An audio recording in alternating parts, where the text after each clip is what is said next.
Ok, nú skulum við reikna dæmi 3D2. Nú, þar segir að 25.000 krónur eru lagðar í banka sama dag ár hvert í 15 ár. Vextir eru 9% og svo er spurt hver há verður inneigninn leið og síðasta greiðslan hefur lögð inn. Nú, þannig að þá erum við með sem sé 25.000 krónur hverju ári. Vextir eru jafnt og 9% og tíminn eru 15 ár.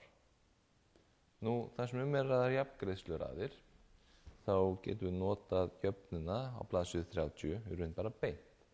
Það er að segja, fjárhæðin sem ég á eftir, það ég á, er þá A sem að er 25.000 krónur sinnum 1 pluss vextinir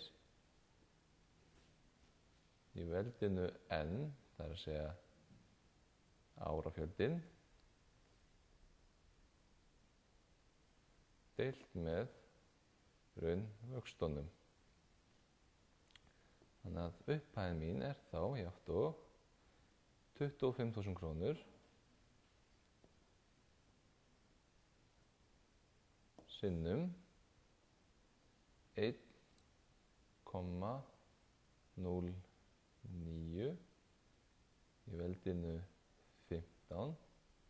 Fyrirgefið, ég gleymdi að það er síðan mínus 1 hér í jöfnunni, þannig á blaðsíðu 30. Þannig að það er mínus 1 deilt með 0,09. Svo bara slægi þessu öllu saman inn í reiknivél. Að passa að gera á réttan máta, þannig að ég sé ekki að til að mynda að deila 1 með 0,09 áður en ég dreg hann frá útkominu úr þessum hérna lið.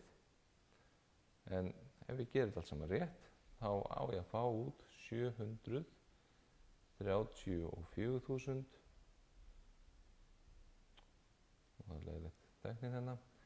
Þannig að það er svo 734.000 og 22 krónur.